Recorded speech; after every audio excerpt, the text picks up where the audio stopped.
নিয়ে আসলাম।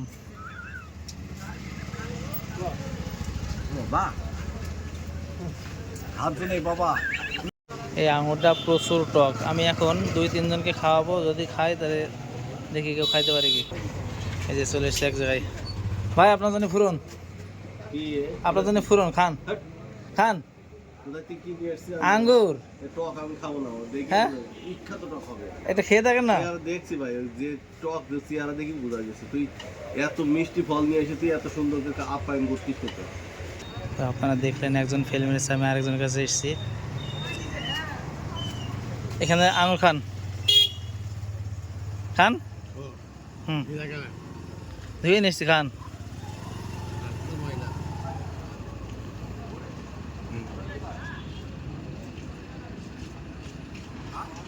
কেমন স্বাদ?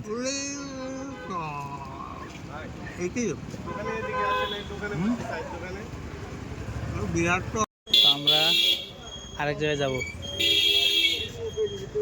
চাচা পেট ফুরন, পেট ফুরন। তুমি যে আঙ্গুরগুলা নিয়েছো সব টক বাপ, এটা খান। একেবারে এমন টক মুখে দেওয়ার তো নেই। তুমি যা টক নিয়েছো, আর এ তো ফ্রিজের মাল। ফ্রিজে না, ধুয়ে নিয়ে আসলাম। না ফ্রিজে না, ধুয়ে নিয়ে আসলাম।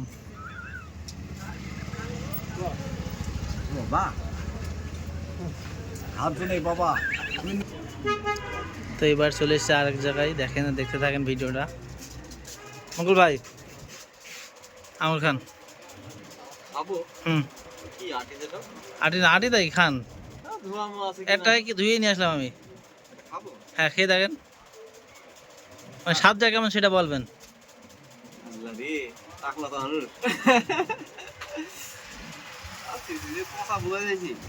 না পচা না, প্রত্যেকটা আঙুর ভালো আছে, ফ্রেশ আছে। আমি ধুয়ে নিয়ে আসলাম। হ্যাঁ ও আল্লাহ, খাবো কারণ কি বল একটু শুননি।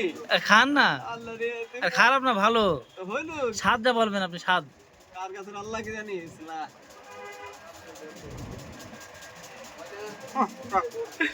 হ্যাঁ এত টক।